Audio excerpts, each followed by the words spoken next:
Maniraguha Ilde yavutse mu mwaka w'1948 avukira mu muryango w'abakristo gatolika mu murenge wa Shangi mu karere ka Nyamasheke. Yavukiye mu muryango w'abana 4, abakobwa 3 n'umuhungu 1. Akaba yari umwana wa gatatu.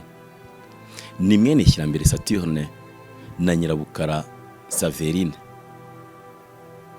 Arangije amashuri abanza, amashuri yisumbuye yakomereje Goma mu gihugu cya Repubulika Iharanira Demokarasi ya Kongo, aho yavuye mu mwaka w'1966 agatangira umwuga w'ubwarimu, awutangirira aho Ishangi aho yavukaga. Mu mwaka w'1971 nibwo yashakanye na Nyanzungu Cosma, biba ngombwa ko yimukira muri aka karere ka Kamonyi aho yakomereje umwuga we w'ubwarimu. Asize abana 6, abahungu 3 ndetse n'abakobwa 3, bose bakaba barashatse, ndetse akaba asize n'abuzukuru 16. Kristo Yesu kuzwe. Nitwa Murorunkwere Violette, ndi umwana wa mukecuru, ndi umukobwa wa 4 mu bana be, mu bana 6. Icyo navuga ku mubyeyi wanjye, mama yatubereye umubyeyi mwiza, araturera tugera igihe abo umupfakazi tukiri batoya. Nibuka ko yigeze agira igihe cy'uburwayi turi muri segonderi hafi ya twese. Hari isengesho nasenze nsaba Imana, ndavuga ngo Mana, mama ye kugira aho ajya rwose tukiri batoya, nifuza ko nazarangiza ishuri nanyuma nkabona akazi, nanjye nkagira icyo namukorera mushimira. Ndashima Imana aka kanya rero ko Imana yabikoze, yarabikoze. Ndangiza kwiga na bene mama bandi, twese turarangiza, araturihira bigoye ariko arabikora. Hanyuma twese tubona akazi, tujya mu buzima bwo hanze, tugira umugisha, araturera pe, turashyingirwa twese kandi duca mu mucyo, dushyingirwa Gikristo, nta muntu wese bibera bibi. None uyu munsi nago nabura gushima Imana ko mu gushaka kwacu twarabyaye. Agize igihe Imana imwijyanira afite n'abuzukuru, kandi twese tukiriho, afite abakwe n'abakazana. Ndashima Imana cyane rero ko yabikoze. Ntago nabura kuyishimira nubwo bwose yatashye, twari tukimukeneye, ariko Imana yaramukunze kuturusha, iki gihe cyari cye kugira ngo agende. Narangiza rero nshima Imana, ariko namusabira kugira ngo Imana imwakire, agire iruhuko ridashira. Nitwa Murebwayire Jeanne Françoise, nkaba mfite akazina k'Agasirino, bakundaga kunyita dada. Ntangiye nanjye mvuga mu buzima bwa mama nkiri mutoya. Ntabwo nigeze mbona mama. Mu buzima bwe yakundaga umuntu ukora kandi usenga, akaba aricyo kintu yadutoje.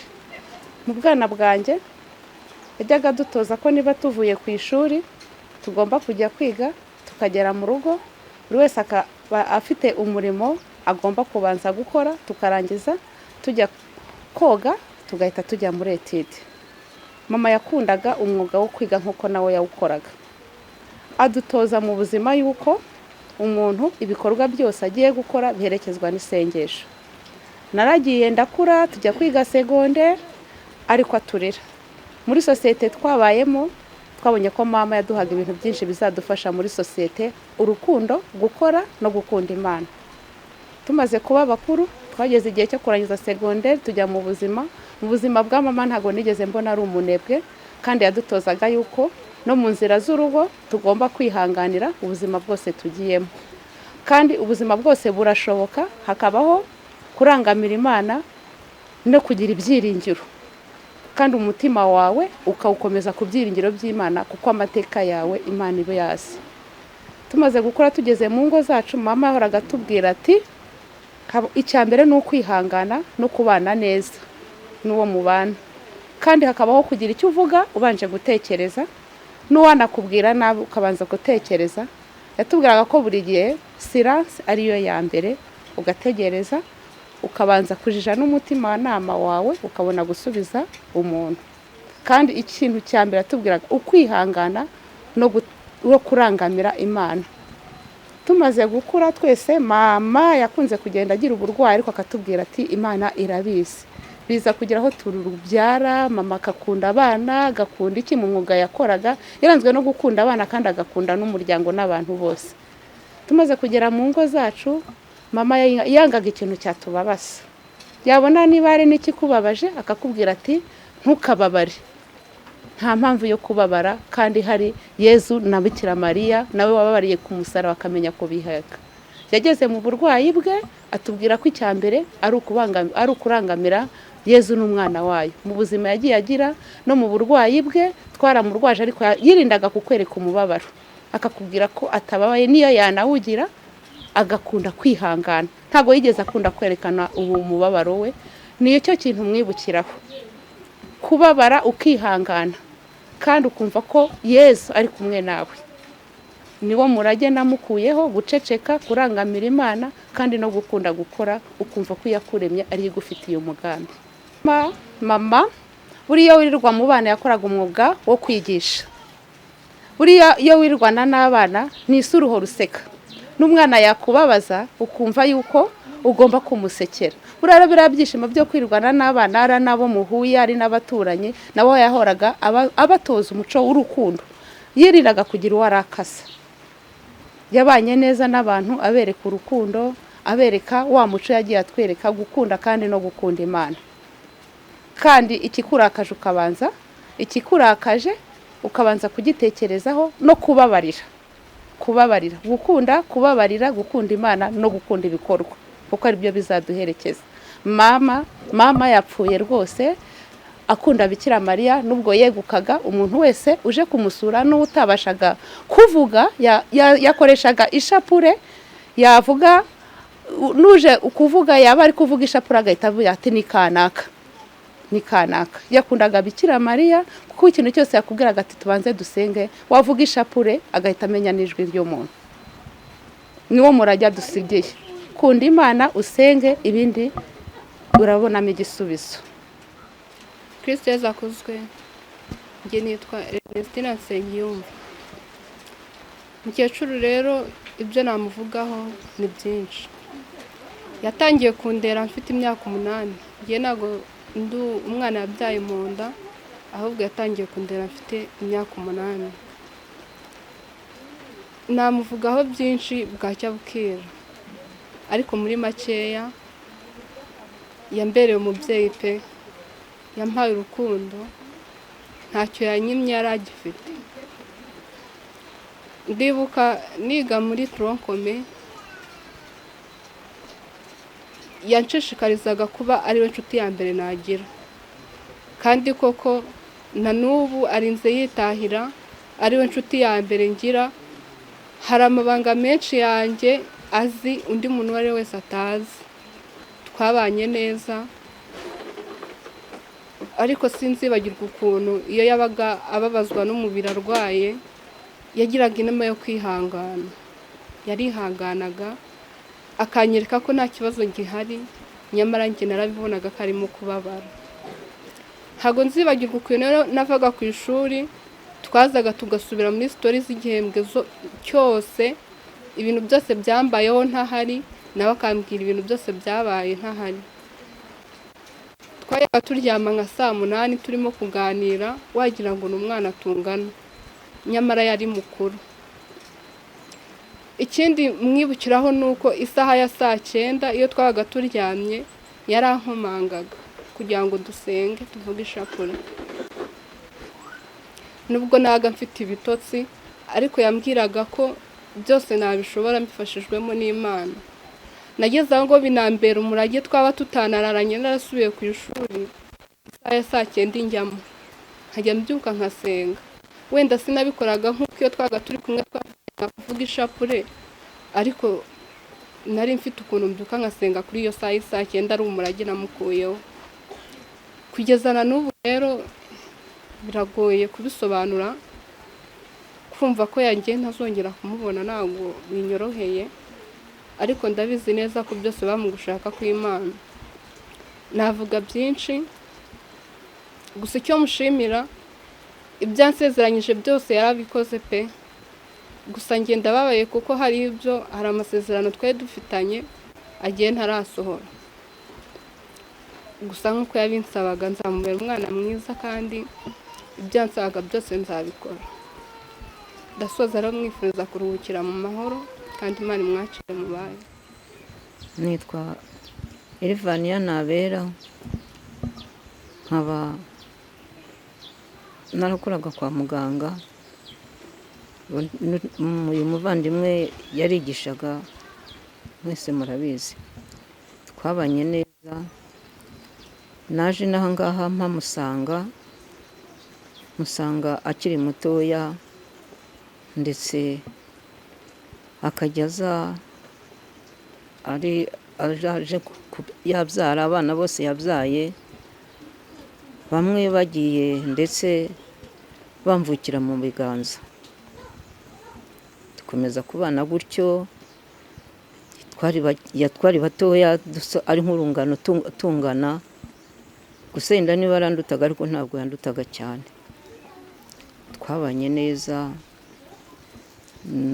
rwose, yari indahemuka, tukaganira amagambo y'abantu bangana. Nta n'umwe wigeze avuga ko hari ijambo yigeze aca inyuma y'undi ngo aryumve hanze. Nicyo namushimiye, nicyo namushimiraga. Mu mibanire yacu twabanye neza kandi yarihanganaga. Nubwo twabaye mukuru rero, nyuma twaje gukura kubera nyine ibihe. Twagiye duhura n'indwara, muzi indwara za sabukuru nyine zigenda zitugerageza, ari we ari nanjye. Twese hariho n'igihe ndetse twahuriraga kwa muganga, umwe yivuza ukwe n'undi yivuza ukwe, ariko buri wese akareba undi, dufatanya umubabaro.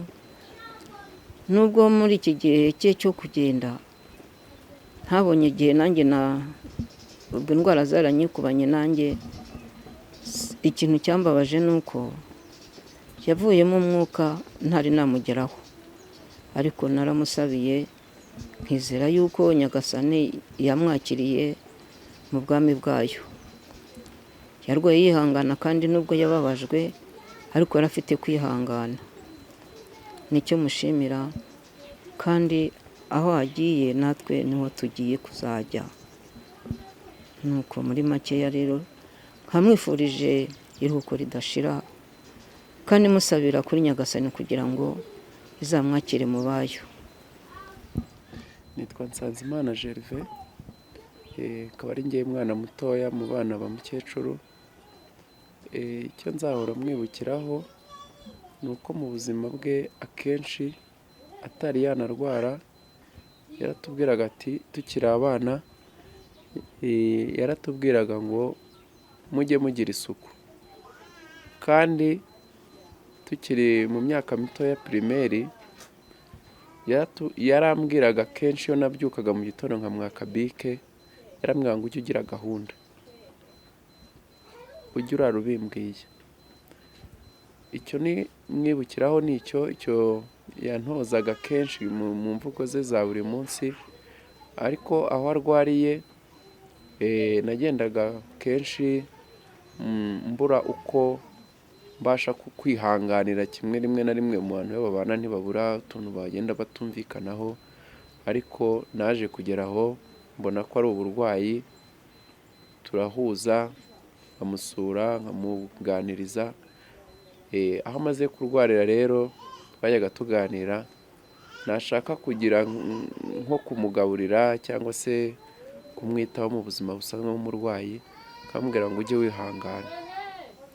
Kwihangana rero niwo muco numva yaba yaraturaze se cyangwa yaba ari nk'umurage yaba yaransigiye, gukomeza kwihangana. Mu burwayi bwe rero mu gihe cyose yari ari kwa muganga, yari amazemo hafi ukwezi, yageragezaga guhisha ububabare, agahisha umubabaro we, ahubwo akagukomeza wowe umuri hafi, akihangana mu kurya kwe kwari bigoye, akihangana akarya, mu kubasha kubabara kwe akabiguhisha. Ni umurage mwiza rero numva wo kubasha kumenya kwihangana mu bihe bikomeye, kubasha kwihanganisha abandi mu bihe bikomeye, kandi no mu bujyanama mu gihe atari yakarwara maze kubaka urugo, hari ibyo twaganiraga akambwira ati jya wihangana. Ubwo rero nzahora mwibuka, kandi ndashima yuko Imana yamwakiriye, akava mu mubabaro, akava mu gahinda, akava mu bintu byose byamugoye, akaba ubu ngubu yarakize kandi ari aho atuje, roho ye iratuje, kandi natwe turamusabira kugira ngo akomeze aruhukire mu mahoro. Nicyo mwibukiraho. Nitwa nyina wa mugenzi Emilienne, nkaba ngiye kuvuga ku buzima mu kazi no mu mibereho isanzwe twabanyemo na Maniraguha Hilde. Maniraguha Hilde twamenyanye muri 1985, avuye muri congé de maternité, yari amaze kubyara icyo gihe Gervais. Niho ubuzima bwanjye nawe bwatangiriye. Mu by'ukuri yambereye umubyeyi, ambera inshuti, ambera inkoramutima, ambera umuntu ukomeye mu buzima bwanjye. Ndahera mu kazi, ntangira akazi nibwo nari nkigera inaha ngaha, nari ngishaka, nibwo tumenyanira mu kazi. Ariko uburyo namubonye mu kazi yari umuntu udasanzwe, kuko nibyo nanjye nasigaye nakoraga, nibyo namwigiragaho namukuyeho. Yari afite ubumenyi bwinshi muri we, akagira uburyo budasanzwe afatamo abana,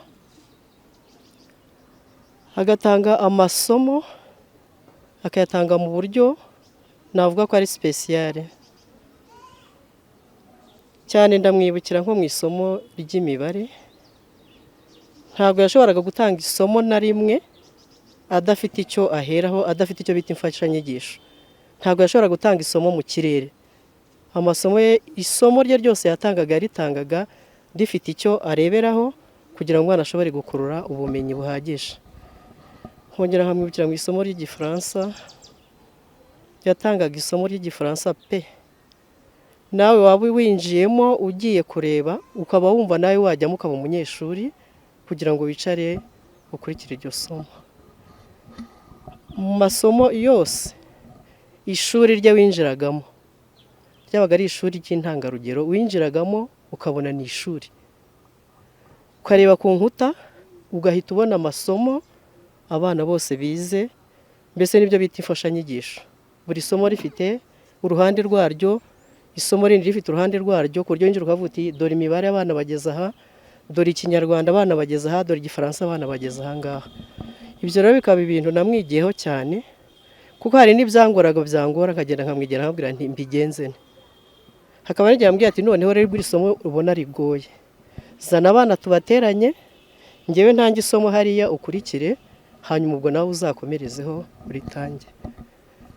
Mu by'ukuri yari umwarimu w'intangarugero. Mu bana ntabwo yari umwarimu gusa, ahubwo yari n'umurezi.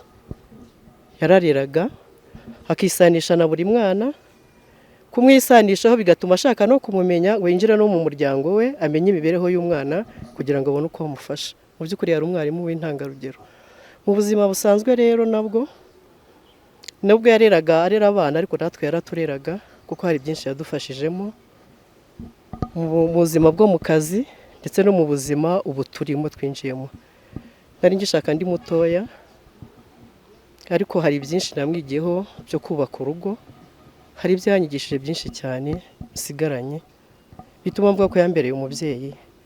N'ibyo ntashoboraga kuba nakwegera ngo mbwire mabukwe, narabimubwiraga kandi akamfasha mu bintu bikomeye. Njye navukaga hari hakurya ya Nyabarongo, ibintu byo guhinga ntabyo nari nzi, ariko yaramfashije akambwira ati igihe iki n'iki bahinga igihingwa iki n'iki, byagera igihe iki n'iki noneho bagahinga iki n'iki.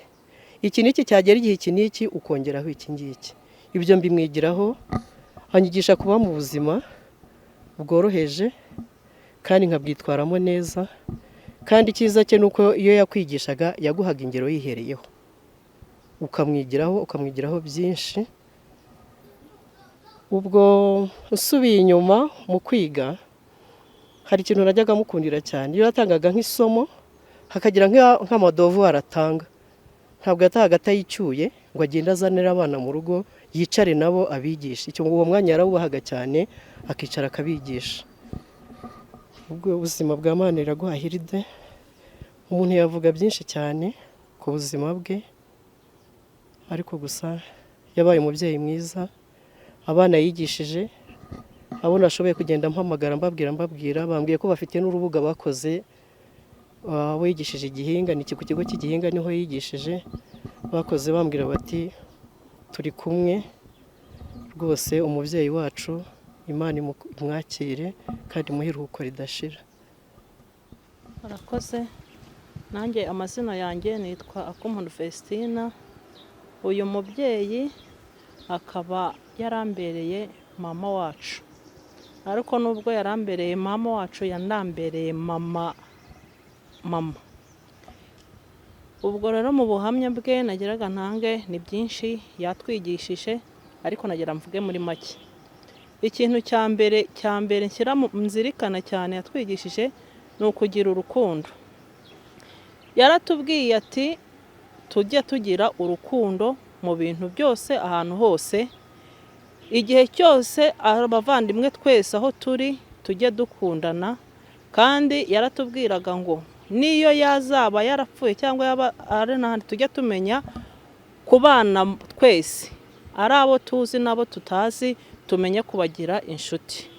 Muri urwo rukundo yatwigishije, yatweretse kubana n'imiryango yose. Hari n'imiryango yagiye atwereka twebwe ubwacu tutari tuzi, n'abandi batari baragiye batwereka, ariko akatubwira ati mumenye ati aba kwa runaka ni umuryango, mujye mubimenya. Kwa runaka ni imiryango. Bityo twagiye tumenyana kubera we yagiye aturangira abantu benshi tutagombaga no kumenya, ariko akatubwira ati aba bantu ni umuryango, muzajye mubazirikana. Kandi ntimuzigere na rimwe mwangana, mujye musurana igihe cyose. Ntimuzasurane mu byago gusa, cyangwa igihe cyose mujye mumenya ko mujye musurana. Icyo kintu rero cy'urukundo yarakitwigishije. Ikindi mwibukiraho, nanarerewe hano, niwe wandeze, nize hano ari ahangaha mba.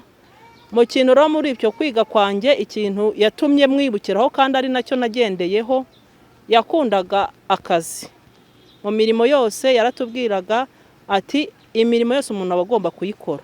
Aricyo cyatumye nanjye mu kazi yatwigishije, yaba imirimo yo mu rugo yaba n'imirimo yo mu kazi kandi gasanzwe, kuko yari umwarimu. Nanjye byanteye kwiga, bituma nanjye mba umwarimu, kubera ko yatwigishije gukunda akazi.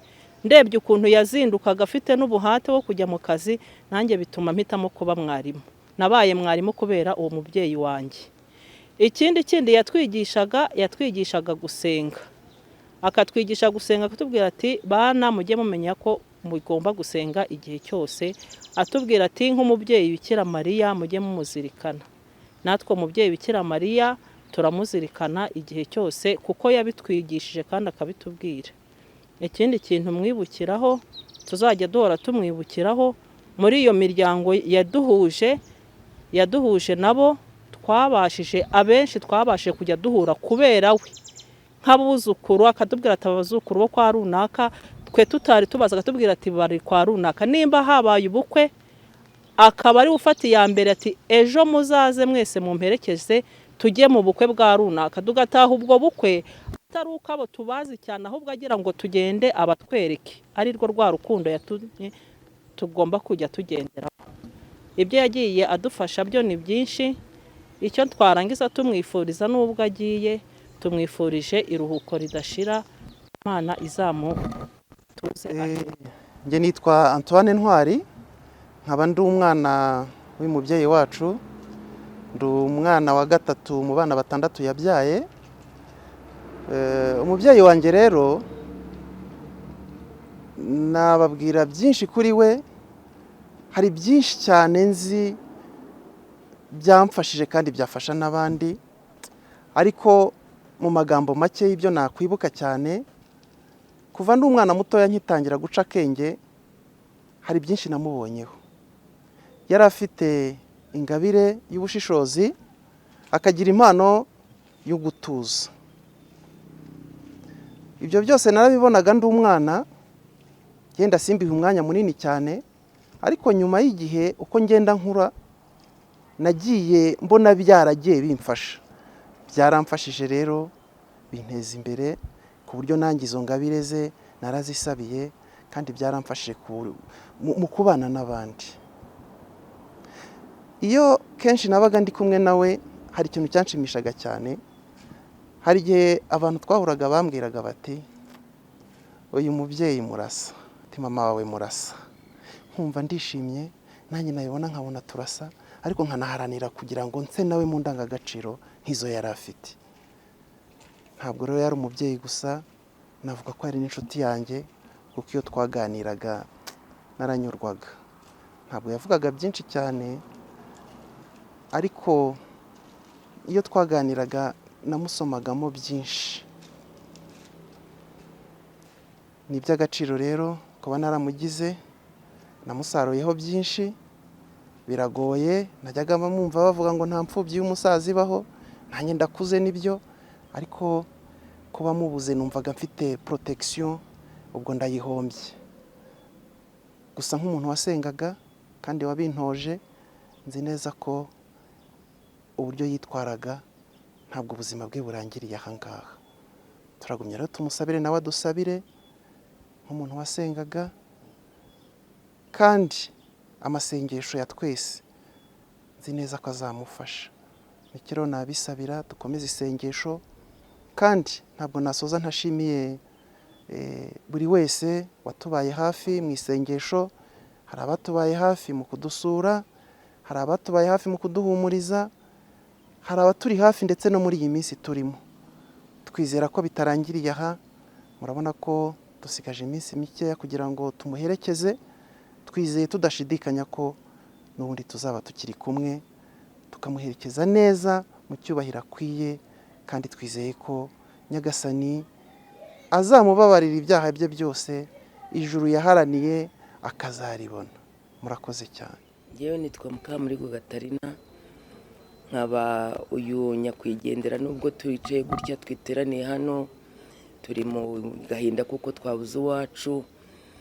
Uyu umuryango wa Kosima Nyanzungu yatuzanyemo uyu mudamu Hirida muri 1975, yakingiwe mu kwezi kwa gatandatu, nzamusanga nanjye kingirwa mu kwa munani. Ni ukuvuga ngo abagabo ni abavandimwe. Ni umuvandimwe we, umugabo wanjye yitwaga kwa Efremu, yari umuvandimwe we. Abamagarariye umuryango wa Nyanzungu muri rusange. Mu miryango ubu dusigaye turi abakeba babiri, twari batatu dusigaye turi babiri. Hari uwitwa Venansia, umugore wa Mubirigi, ariwe mama Ngamije. Hari na mwana mutoya bareze witwa Beatrice Naiti.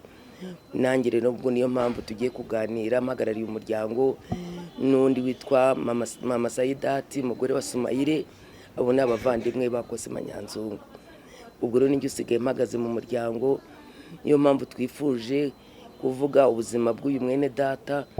Naje mpamusanga muri 75, tubana neza. Byari byiza cyane, yari umunyarukundo, by'umwihariko yari umunyamashuri. Niwe watwereye imbuto zo kugira ngo tubashe kumutinyuka no kumwegera. Urabona umuntu wize kugira ngo yiyegereze abantu batize, byerekana urukundo n'impuhwe yagiraga.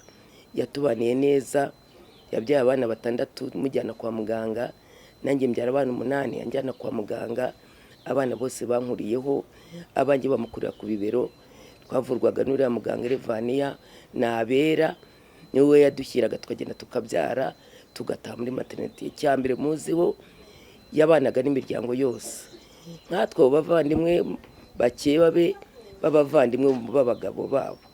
Yabanye natwe neza, ntacyo twamuburanye, twarabyaye aratuyemba, twakoranye ibintu byose. ni ukuvuga ngo rwose hari umunyamahoro yaduhaye inama nziza, twagiranaga inama, yagiraga umutima w'impuhwe, yafashaga abakene, yakundaga ababyeyi bose muri rusange, yitaga ku batagira shinge na rugero. Ikijya kimbabaza rero niba urukundo rwe, urabona imyaka imaze kurenga 53 tubanye, naje musanga ari umudamu muto, nanjye nza mushyingirirwaho kugeza kuri uyu munsi. Byabaye nka ryasezerano ngo nta kizadutanya, ngo kereka urupfu cyangwa Yesu agarutse. Nejejwe n'Imana rero yuko hagiye, yajyanye imirimo myiza iramuherekeje, yabanye n'abaturage neza, yabanye no kwa sebukwe no kwa nyirabukwe neza, yabanye n'abagabo babo neza, yabanye natwe bakibabe neza, ntacyo tumushinja, yaraturereye turamurerera. Ni ukuvuga ngo rero ikintu nasaba ni uko abana be urukundo yakundaga abantu bose, urwo rukundo bazagera ikirenge muke, ntabwo yagiraga urukundo rw'agahararo, yagize urukundo rukunda buri wese, ariko cyane cyane ibyo byose byayobowe no gusenga.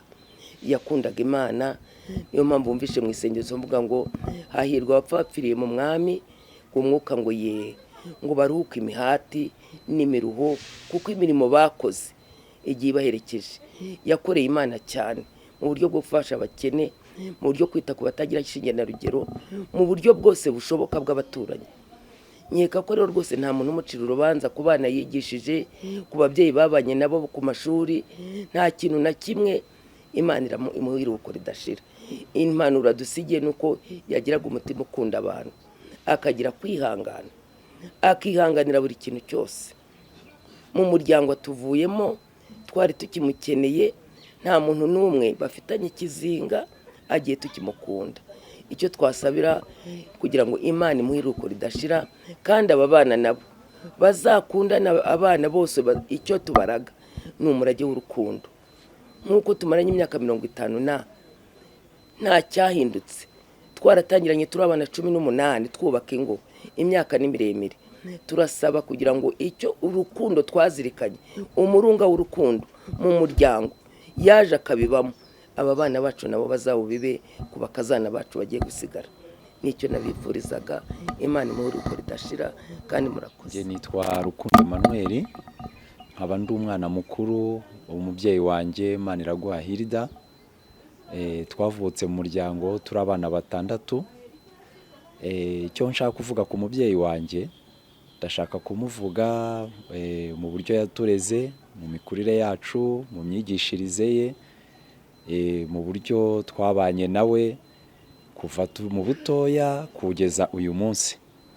Yagiye aca mu buzima butoroshye, ariko icyo nabonye nuko muri ubwo buzima yanyuzemo twabonye Imana. Twabonye ko Imana yatubereye umubyeyi, ko Imana yatubereye data, ko Imana yamufashije mu kuturera. Navuga muri make, mama yapfakaye tukiri bato, kandi muri uko gupfakara kwe yari umwarimukazi, ntago yahembwaga amafaranga menshi, yari afite ubushobozi buke, ariko uko turi abana 6 twashoboye kwiga. Twashoboye kwiga kubera ko mama, icyo namuvugaho, navuga ko cyane cyane yari afite igitsure, ariko igitsure cya kibyeyi. Ndabyibuka ndangije umwaka wa 3 wa primaire, nagize uburangare, sinkunde kwiga, nsubira inyuma, ku buryo ndumva narangije mu bana muri 20 mu bana hafi 35 mfite uburangare. Ndabyibuka nigaga ku Kamonyi, kuri primaire yo ku Kamonyi, mama yaramfashe anjyana kuri primaire y'Igihinga aho yigishaga mu mwaka wa 4, anshyira mu ishuri rye. Ikintu yankoreye numva gikomeye, yaramfashe anyicaza ku ntebe y'imbere, akajya igihe cyose higishijwe isomo rishya, akaba ari njye abanza imbere, ati genda ukore. Byananira akankubita, ati ugomba kubimenya. Nagera no mu rugo akaba ari njye aheraho, ati imyitozo natanze mu ishuri ugomba kuyisubiramo. Nagera mu ishuri akanshyira imbere, ati sobanurira abandi. Icyo kintu ndakibuka cyaramfashije. Narangije umwaka wa 4 nasubiye ku murongo, antoza gukunda ishuri, antoza kwiga ntarabikundaga muri njye. Ndabyibuka ko ndangije uwa 4 narangije mfite amanota meza, ndi hejuru y'amanota 70. Nsubira kwiga, icyo gihe nigaga kuri primaire y'Igihinga, niho mama yigishaga kuva twavuka kugeza yanarangiza ajya muri pansiyo ye. Ndumva yarigishije imyaka irenga hafi 40. Wenda bazabibabwira ababyirukanye nawe. Nagisubiye rero kuri primaire yo ku Kamonyi mu mwaka wa 5 kugeza mu wa 6. Narangije umwaka wa 6 mbu wa mbere. Avuga ko umubyeyi wanjye yaramfashije mbasha gutsinda, mbasha gukurikira. Icyo kintu yarakintoje, antoza kwiga gukora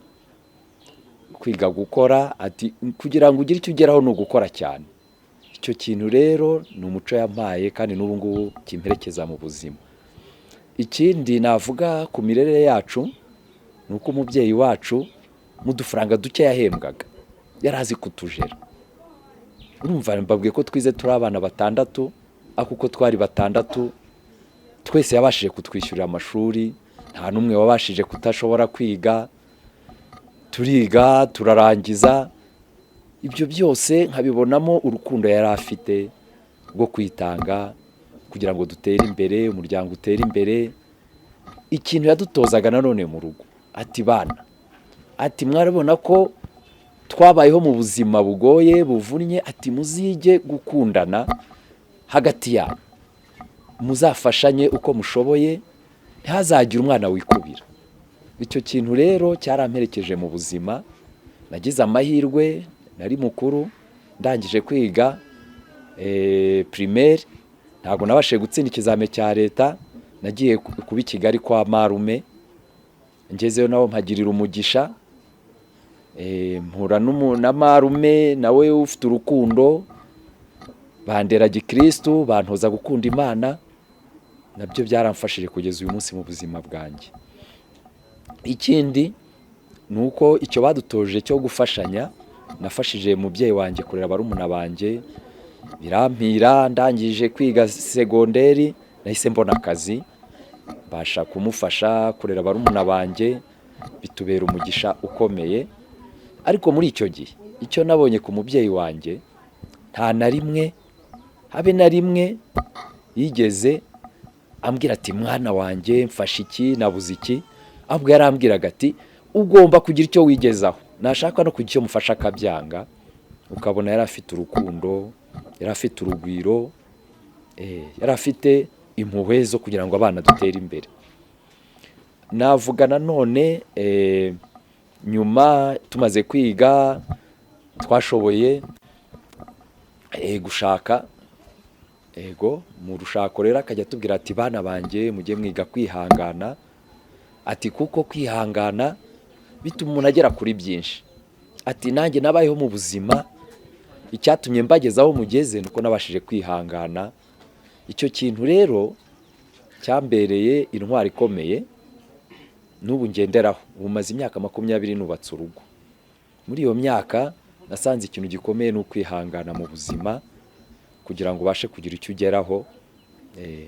Kwihangana mu kazi, ukihangana mu buzima bwose. Kwihangana bituma ushobora byose. Ariko yadutoje no gukunda Imana, kuko ibyo waba ufite byose yarabitubwiraga ati icyo waba ufite cyose, waba ufite amashuri, waba ufite amafaranga, tudafite Imana muri wowe ni ubusa. Gukunda Imana rero byatumye nabyo nubaka urugo rwanjye, bituma nanjye mbitoza abana, bituma mbasha kubana neza n'abo dukorana. Kugeza uyu munsi nta muntu gifitanye nawe ibibazo, nta muntu ngira nawe ikibazo. Niyo ngiranye n'ikibazo n'umuntu numva twakwiyunga bikarangira. Ubundi buzima mvuga nanone bw'umubyeyi wanjye, ndamuvuga mu buryo bw'imibanire n'abandi. Yareze abana benshi cyane, simbizi ko wenda mwashobora no kubareba mukabasanga. Yareze benshi, bamwe ni abayobozi, abandi ni ababyeyi, abandi baranakuze, abandi barandanduta. Urumva yatangiye kwigisha kuva mu bukobwa bwe, mama atubwiye amateka ye, wenda hari umuntu uzavuga amateka ye. Mama ubundi yakuriye Ishangi, avuye Ishangi amashuri yisumbuye ababyeyi be bamaze gupfa, amashuri yisumbuye ajya kwigira muri Kongo, arerwa n'umubyeyi we nawe wabaga muri Kongo. Hanyuma arangije amashuri yisumbuye niho yagarutse mu Rwanda, aza gushakana n'umubyeyi wanjye ariko avuye Ishangi aho yakoraga yigishaga primaire. Hanyuma umubyeyi wanjye papa yari umucuruzi, kuko yatubwiye ngo baramenyanye babanza kuba i Butare aho bita Ingoma. Ni naho nagire nanjye amateka, Ingoma ni naho naboneye akazi. Urumva akazi kanjye naje gukora i Kigali, mvuye i Kigali njya gukora i Butare. Yajyaga ambwira n'amakaritsiye y'i Butare aho bita i Butare, yajyaga ambwira uduce twinshi numva namaze kutwibagirwa, ahantu bajyaga bajya ngo muri dancing, tubari ngo bajyaga batembereramo. Aza kumbwira ko baje kwimukira n'inaha, ni amateka yagiye anyuramo. Noneho anza kumbwira nuko mu myigishirize ye icyo gihe kuva yava mu bukobwa bwe muri hafi muri za 71 yatangiye kwigisha. Ambwira yuko yigishije ubuzima bwe bwose imyaka igera muri 40. Ambwira ati nta kintu cyiza kigeze kimpa ibyishimo nko kuba naratanze ubuzima, nigisha abana nkabona barakuze, nkabona babagize ingo, nkabona uyu munsi n'abayobozi. Ati byaranshimishije. Ikintu rero navuga kuri mama kindi mu buryo bw'imibanire n'abandi nuko muri abo bana bose yigishije yabatahiraga amakwe, agataha amakwe y'abuzukuru babo. Igihe cyose yabaga ambwira ati mwana wa, ati rero ati ngiye ntashye ubukwe i Kigali, ati ntashye ubukwe aha n'aha, ati ngiye mu bukwe i Butare, ngiye mu bukwe aha n'aha.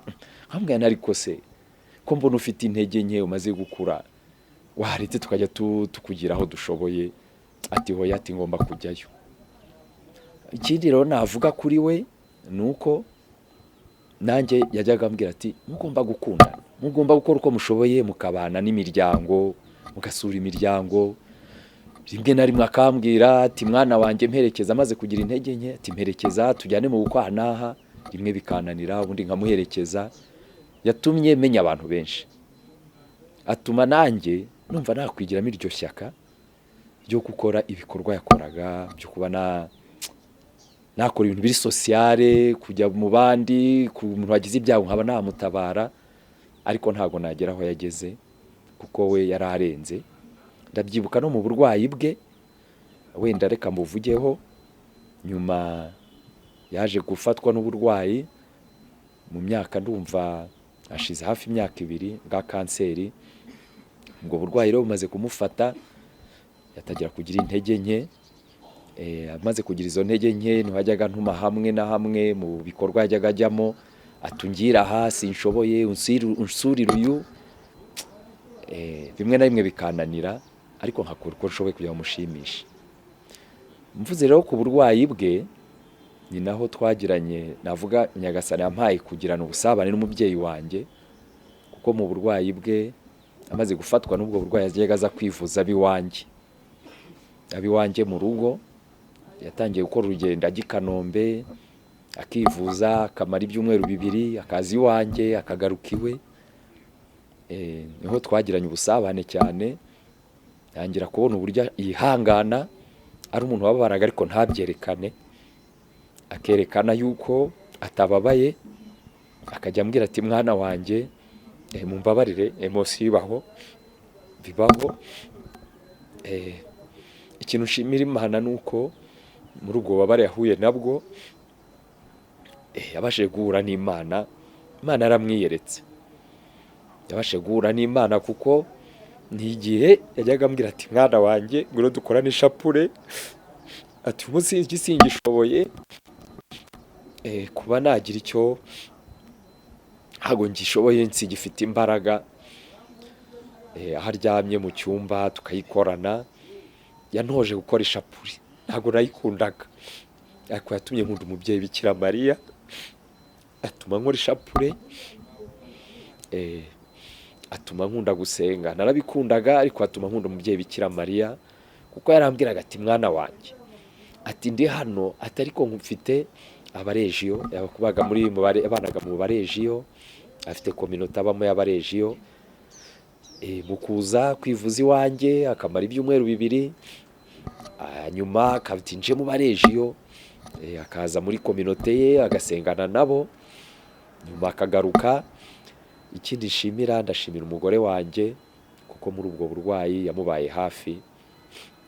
Urumva abantu bajya bavuga ngo kubana n'abakazana ntabwo ari ikintu cyoroshye, ariko we yarabishoboye,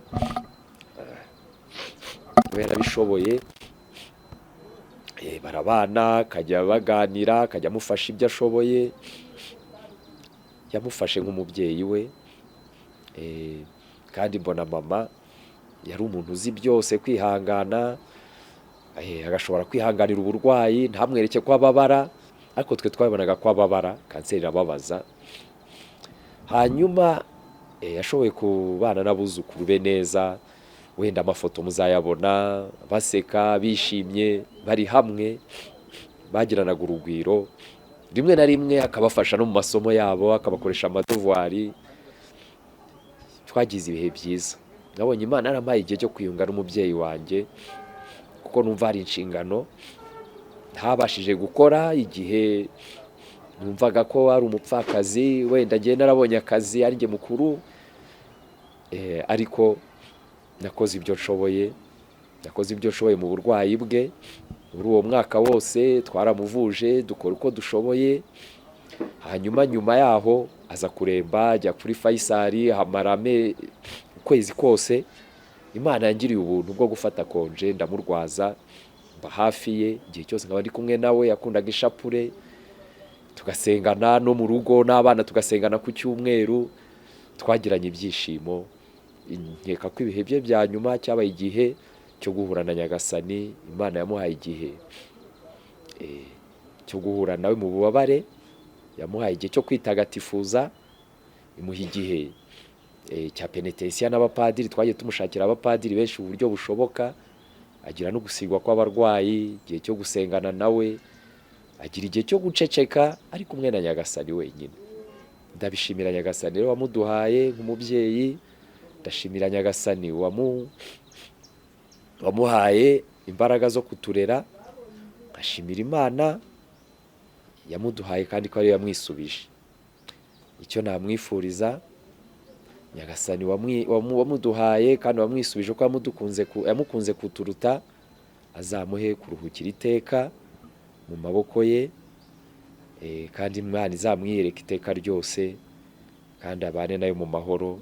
Twebwe abana be icyo namubwira, nubwo ari umubyeyi ariko aratwumva, roho irumva, ndamubwira ko nzakora uko nshoboye, urwo rukundo yadutoje, ubwo bumwe n'abavandimwe yadutoje, gutoza gusenga, gutoza kwihangana, kandi n'urukundo. Nzakora uko nshoboye nk'umukuru w'umuryango, nkunda abavandimwe banjye, nkunde imiryango yanjye yanyeretse, mbane neza n'abaturanyi, kandi Imana izabimfashamo. Ndamushimiye nk'umubyeyi, kandi musabira ku Mana kugira ngo imuhe uruhukiro budashira, kandi imwiyereke iteka. Ntabwo twabura gushima Imana. Muri ubu burwayi bwe twarabanye cyane, naramurwajije cyane bikomeye. Uriya mwana yajyaga ku kazi, maze kugera hari Nyamirambo aho twari turi, bakampamagara ngo ninze twariranwe cyane. Twaraganiriye bishoboka byose, ariko akavuga yuko areba igihugu ashaka kujyamo. Binyibutsa muri 2002 yararwaye cyane, araremba, ambwira ijambo rimwe, arambwira ati nayirimbaniye ko abana biga, atari kumpfuye abana banjye batarongoye, ngo nibura mbone abuzukuru. Ariko kuko yakundaga gusenga Imana cyane, Imana iramwumvira, imugirira neza. Abana bose 6 barashyingirwa. Yararwaye umutima, ameze nabi rwose, ari uwo gupfa. Imana imukura mu bitaro, yari yarwaye Remera Rukoma. Imana iramurinda. Abana bose koko nuko yifuzaga, avuga ati mpfuye abana banjye batabyaye, namenya aho mbasize. Ndashima Imana ko muri iki gihe nta mwana asize ukiri mu rugo, bose bamaze kurongora ndetse bakaba barabyaye akabona abuzukuru.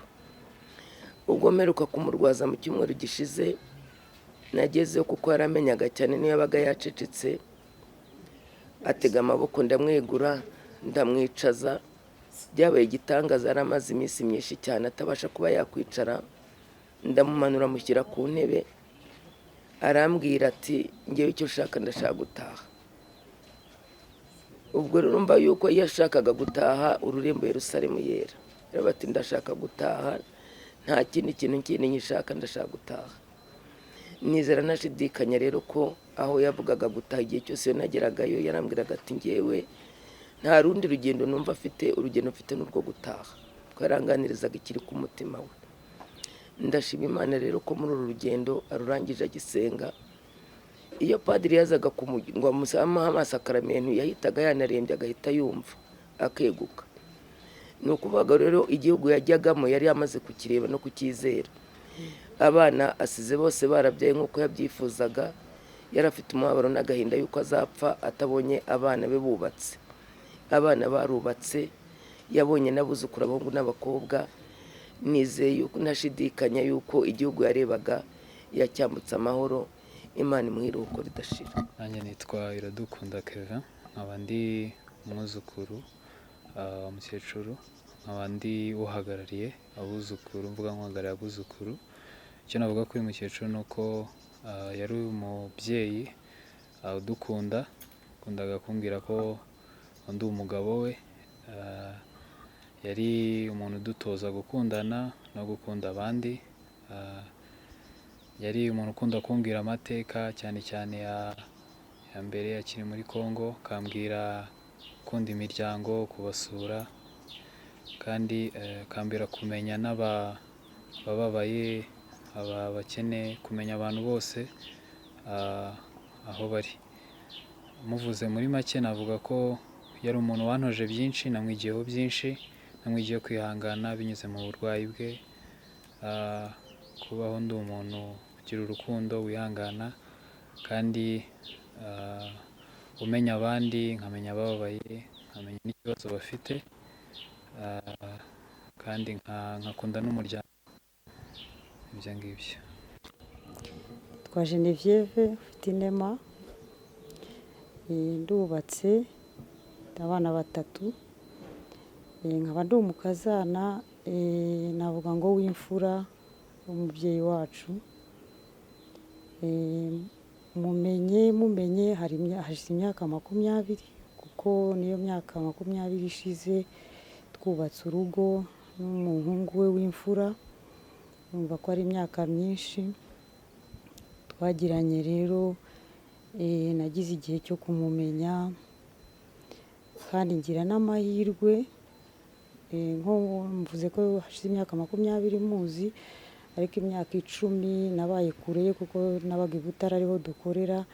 Mu yindi myaka 10 tugarutse i Kigali nagize igihe gihagije cyo kumumenya no kuba hafi yacu, kuko hari hafi noneho dushobora kumusura mu buryo bworoshye, nawe ashobora kudusura mu buryo bworoshye. Ariko nanone cyabaye igihe yagizemo uburwayi bwa hato na hato, kenshi akaba ari i Kigali yivuza.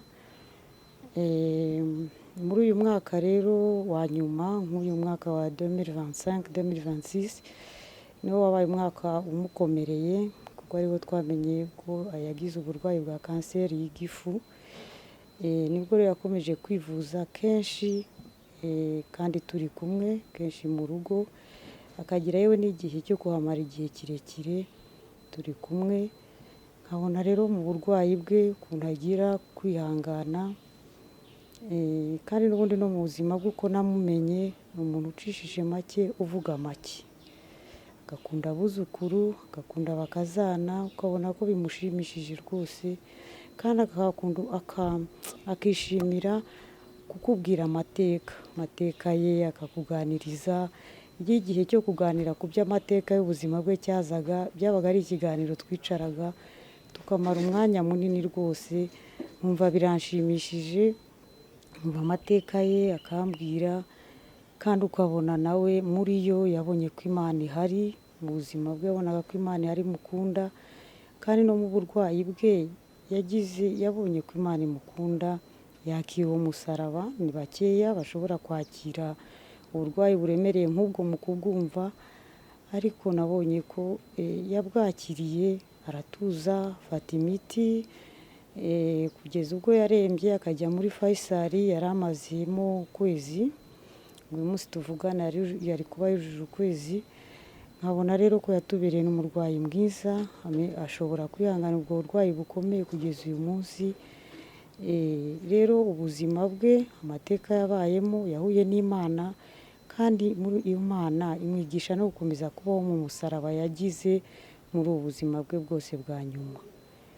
Yego, byaba byinshi, ubu tuzakomeza kumuvugaho ku mateka ye no kumuzirikana. Amateka ye ni maremare, ubuzima bwe twamwigiyeho byinshi, gukunda abuzukuru, gukunda abana be, ni ibintu byaduhaye imbaraga nk'umuryango. Murakoze.